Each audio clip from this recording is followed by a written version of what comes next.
எல்லாரும் சேர்ந்து ஒரு பாடலை பாடலாம். அல்லேலூயா. அநாதி தேவனுன் அடைக்கலமே, அவர் நித்திய புயங்களுன் ஆதாரமே. அநாதி தேவனுன் அடைக்கலமே, அவர் நித்திய புயங்களுன் ஆதாரமே.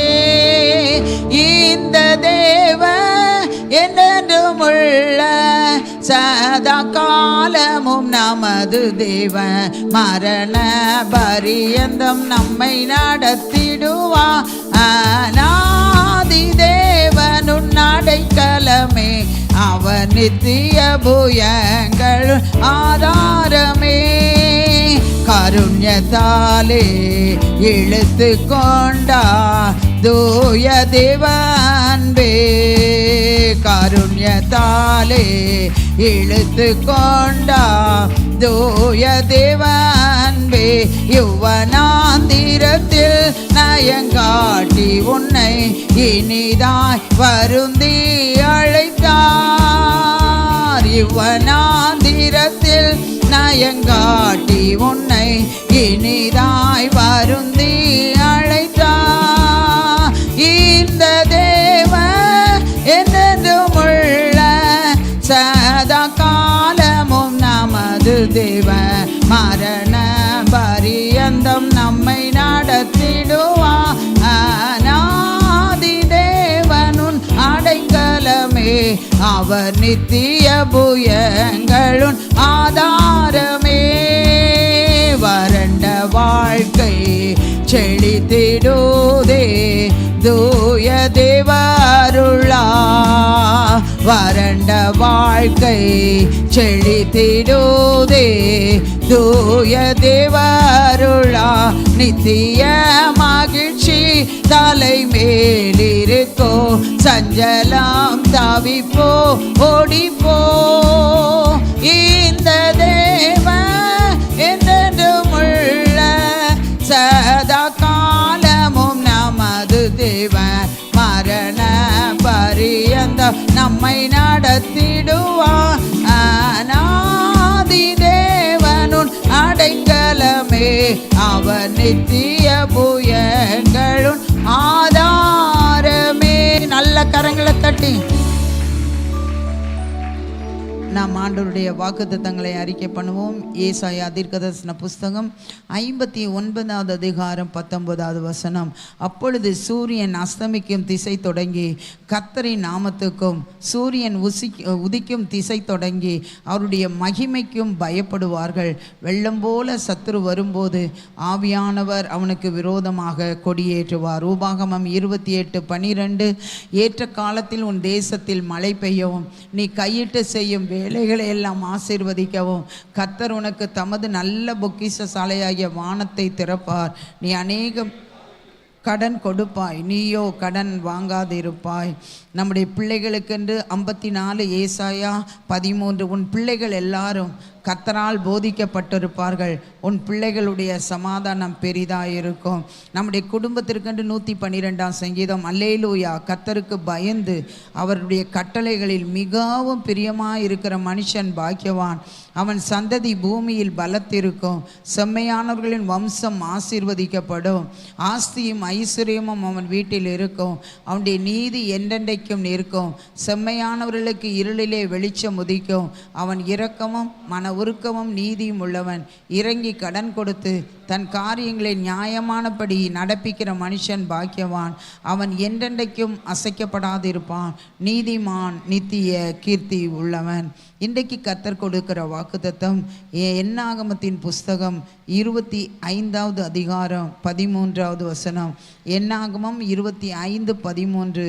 அவன் தன் தேவனுக்காக பக்தி வைராக்கியம் காண்பித்து இஸ்ரவேலின் புத்திரருக்காக பாவ நிவிர்த்தி செய்தபடியினால் அவனுக்கு பின்பு அவன் சந்ததிக்கும் நித்திய ஆசாரிய பட்டத்திற்குரிய உடன்படிக்கை உண்டாயிருக்கும் என்று சொல் என்றார். கையை உயர்த்தி, ஆண்டவரே, இந்த வாக்குத்தத்தங்கள் எல்லாம் எங்கள் வாழ்க்கையில் ஆமென்றும் ஆமேன் என்றும் பலிக்கட்டும் ஆண்டவரே. அப்படி நீங்கள் செய்ய போகிறதற்காக உமக்கு நன்றி செலுத்துகிறோம். இயேசுவின் மூலம் ஜெபங்கேளு நல்ல பிதாவே, ஆமென். நம்ம எல்லாரும் உட்காருவோம். இன்றைக்கு நாம் பினகாஸ் என்கிறதான ஒரு தேவனுடைய மனுஷனை குறித்து நாம் பார்க்க போகிறோம்.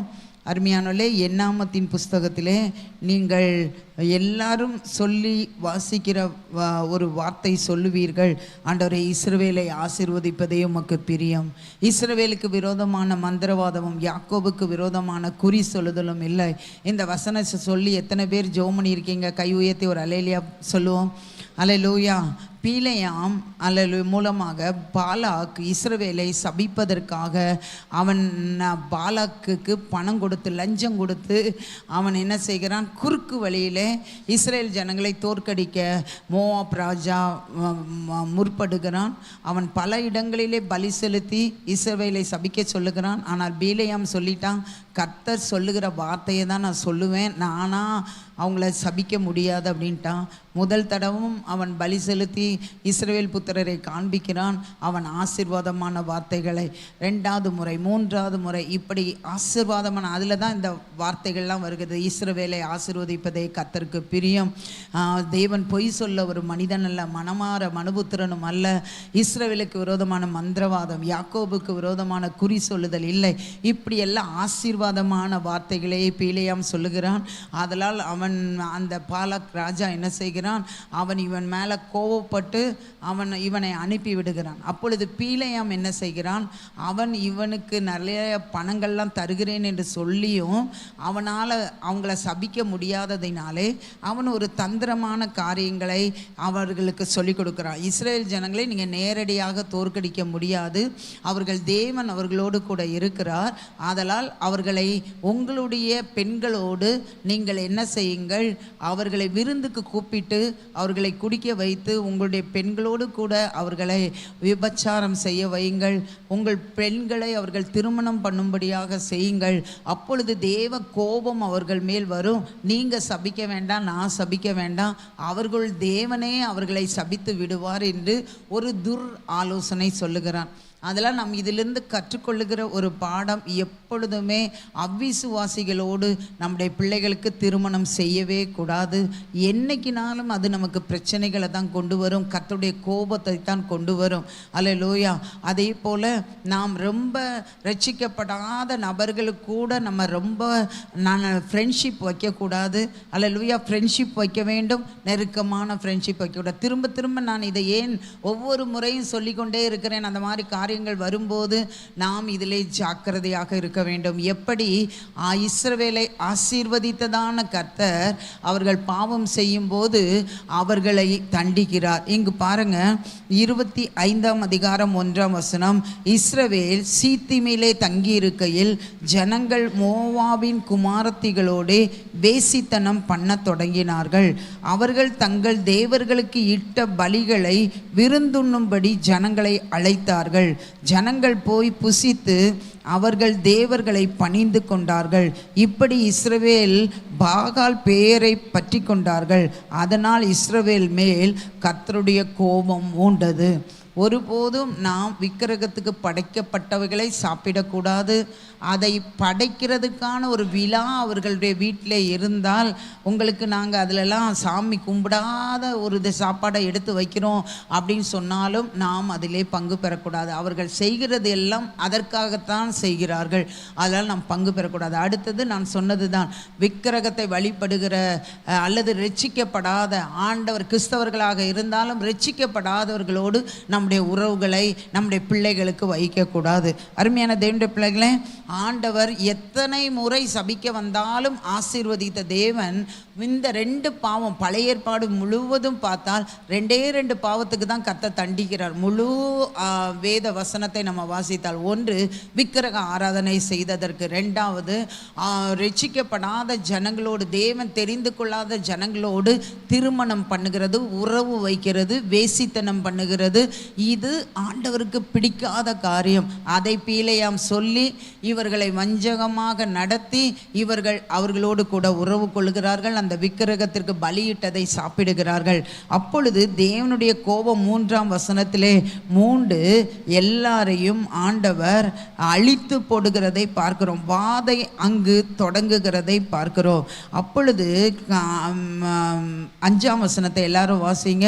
அல்லேலூயா. அப்படியே மோசே இஸ்ரவேலின் நியாயாதிபதிகளை நோக்கி, நீங்கள் அவரவர் பாகால் பெயரை பற்றி கொண்டவர் உங்கள் மனிதரை கொன்று போடுங்கள் என்றான். அப்பொழுது மோசேயும் இஸ்ரவேல் புத்திரராகிய சபையார் அனைவரும் ஆசரிப்பு கூடார வாசலுக்கு முன்பாக அழுது கொண்டு நிற்கையில் அவர்கள் கண்களுக்கு முன்பாக இஸ்ரவேல் புத்திரரில் ஒருவன் ஒரு மீதியானிய ஸ்திரீயை தன் சகோதரிடத்தில் அழைத்து கொண்டு வந்தான்.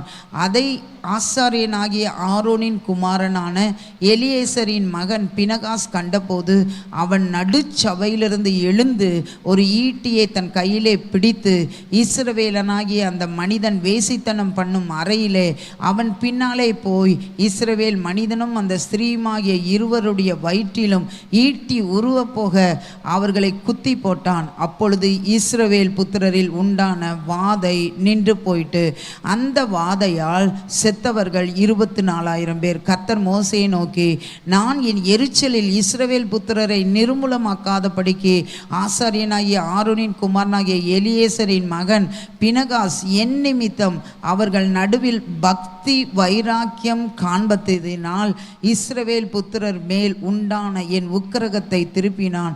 ஆகையால் இதோ அவனுக்கு என் சமாதானத்தின் உடன்படிக்கையை கட்டளையிடுகிறேன். அவன் தன் தேவனுக்காக பக்தி வைராக்கியம் காண்பித்து இஸ்ரவேல் புத்திரருக்காக பாவ நிவர்த்தி செய்தபடினாலே அவனுக்கு பின்பு அவன் சந்ததிக்கும் நித்திய ஆசாரிய பட்டத்திற்குரிய உடன்படிக்கை உண்டாயிருக்கும் என்று சொல் என்றார். ஒரு அல்லேலூயா சொல்லுமா? நித்தியமான சந்ததியாக ஆசாரிய ஊழியத்தை செய்கிற ஒரு ஆசீர்வாதத்தை அந்த பினகாசுக்கு கர்த்தர் கொடுத்தார். அல்லேலூயா. ஆரோனுடைய பேரனுக்கு கர்த்தர் கொடுத்தார். ஒரே ஒரு வார்த்தை தான் சொல்லப்பட்டிருக்கிறது, எனக்காக பக்தி வைராக்கியம் காண்பித்தபடினாலே. இங்கு இருக்கிற குடும்ப தலைவர்கள் தலைவிகள், நீங்கள் கர்த்தருக்காக பக்தி வைராக்கியம் நீங்கள் காண்பித்து ஆண்டவருக்காக நீங்கள் சில காரியங்களில் வைராக்கியமாக இருந்து சபை நம்மை கர்த்தர் வைத்திருக்கிற சபைக்கு வைராக்கியமாக இருந்து சபையில் ஏதாவது பாவங்கள் காணப்படுமானால் அவங்கள குத்தி போட வேண்டாம். முழங்காலில் நின்று, ஆண்டவரே இந்த மனுஷனுடைய இந்த குடும்பத்துடைய இந்த வாலிபனுடைய பாவங்களை மன்னிய ஆண்டவரே என்று திறப்பிலே நிற்கும் போது உங்கள் சந்ததியாக கர்த்தர் ஆசீர்வதிக்கிறார். ஒரு அல்லேலூயா சொல்லுமா? எல்லாத்துக்கும் ரிவார்டு உண்டு. நம்ம ஆண்டவருக்காக என்ன செஞ்சாலும் ரிவார்டு உண்டு. அல்லேலூயா.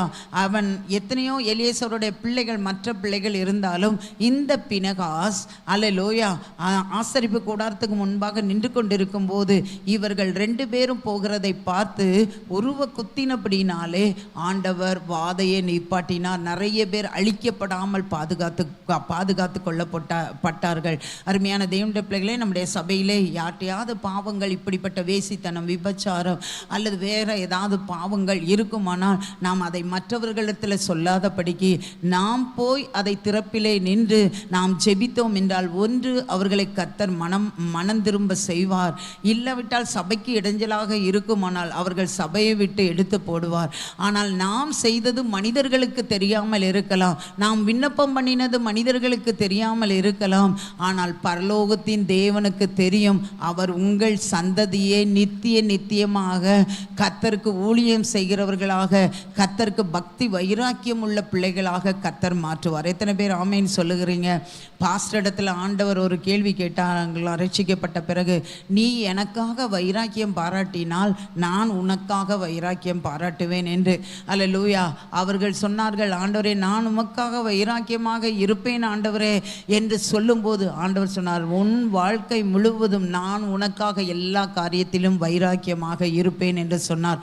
அருமையான தேவனுடைய பிள்ளைகளை நீங்களும் நானும் பக்தி வைராக்கியமும், ஆண்டவரை பற்றி பக்தி வைராக்கியம், கர்த்தர் நம்மை நாட்டி வைத்திருக்கிற சபையை குறித்து பக்தி வைராக்கியம், நம்முடைய குடும்பத்தை ஆண்டுக்குள்ளாக வழி நடத்துவதிலே பக்தி வைராக்கியம் உள்ளவர்களாக இருந்தால் உங்கள் சந்ததி முழுவதும் ரட்சிக்கப்பட்ட சந்ததியாக மாறும், ஆவிக்குரிய சந்ததியாக மாறும், கர்த்தருக்கு முழு நேரமாக ஊழியம் செய்கிற சந்ததியாக மாறும், கர்த்தருக்காக பகுதி நேரமாக ஊழியம் செய்யக்கூடிய சந்ததியாக மாறும், சபையிலே நிலைத்திருக்கிற சந்ததியாக மாறும். கர்த்தருடைய வருகை மட்டும் உங்கள் சந்ததி ஒளிந்து போகாது, நின்று போகாது. கர்த்தர் உங்களை ஆசீர்வதிப்பார். எல்லாரும் எழும்பி நின்று ஆண்டவரே உமக்காக பக்தி வைராக்கியம் உள்ள ஒரு மகனாக மகளா நான் நிற்கணும்ப்பா. கையை உயர்த்தி ஹல்லேலூயா. பாவத்தை பார்த்து மற்றவங்ககிட்ட அவங்ககிட்ட இந்த மாதிரி குறை இருக்குது, அவங்க பிள்ளைகள்கிட்ட இந்த மாதிரி குறை இருக்குது, அதெல்லாம் வெளியில் யார்கிட்டையும் சொல்லாதீங்க. ஹல்லேலூயா. அவர்களுக்காக திறப்பில் நில்லுங்க. முடிந்தால் அவங்களுக்கு நம்ம ஆலோசனை சொல்கிறதுக்கு கர்த்தர் உங்களுக்கு சொன்னால் சொல்லுங்கள், இல்லாவிட்டால் நீங்கள் ஜெபம் மட்டும் பண்ணுங்க. எல்லாம் கையை உயர்த்தி சபைக்காக பக்தி வைராக்கியம் பாராட்டுங்க. இது கர்த்தர் எனக்கு கொடுத்த சபை, இந்த சபைக்காக நான் திறப்பில் நிற்பேன், இந்த சபை பரிசுத்தப்படுகிறதற்காக யாரோ எப்படி போகட்டும் அப்படின்னு நம்ம நினைக்கக்கூடாது. எப்படி ஆண்டவர் ஆசீர்வாதத்தை கொடுக்கிறார் என்றால் அவருக்காக பக்தி வைராக்கியம் காண்பிக்கிறவர்களை கர்த்தர் ஆசீர்வதிக்கிறார். உங்களை மட்டும் ஆசீர்வதிக்கிறதில்ல, உங்கள் சந்ததி கர்த்தருடைய வருகை மட்டும் அந்த காரியத்தை செய்ய கர்த்தர் அவர்களை ஆசீர்வதிக்கிறார். அது மட்டுமல்ல, உங்கள் சந்ததியை கர்த்தர் உயர்த்துகிறார். ஹல்லேலூயா, ஹல்லேலூயா. ஆண்டவரே எங்கள் எல்லாருக்கும், எனக்கும் ஆண்டவரே, இவர்கள் எல்லாருக்கும், ஆன்லைனில் பார்த்து கொண்டிருக்கிற எல்லாருக்கும் ஆண்டவரே இந்த பக்தி வைராக்கியத்தை எங்களுக்கு ஆண்டவரே பினகாசை போல கட்டளையிடுங்கப்பா. ஒவ்வொரு காரியம் நாங்கள் உமக்காக பக்தி வைராக்கியம் காண்பித்து உம்முடைய ஆசீர்வாதத்தை எங்கள் சந்ததிக்கு ஆண்டவரே டிரான்ஸ்ஃபர் பண்ண எங்களுக்கு நீங்கள் உதவி செய்யுங்கப்பா.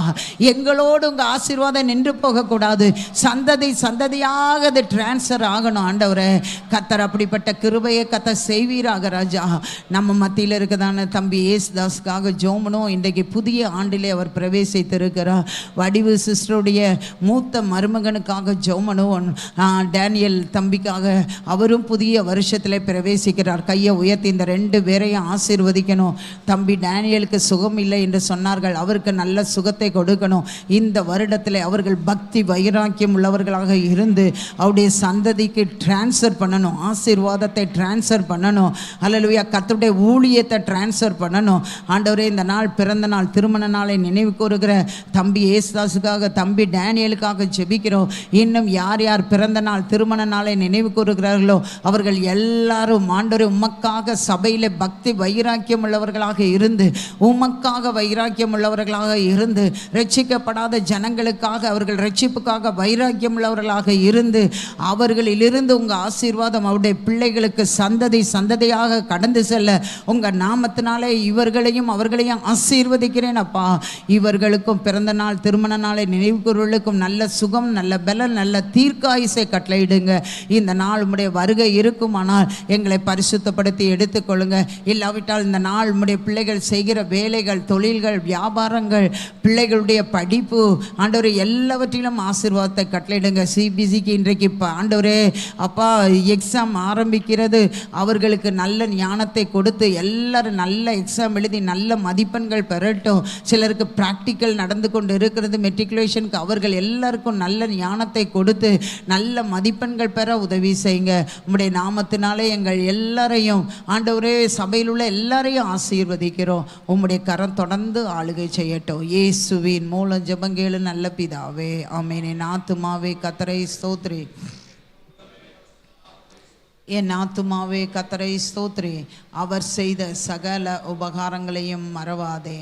ஆமென். கர்த்தர் உங்கள் யாவரையும் ஆசீர்வதிப்பார். God bless you.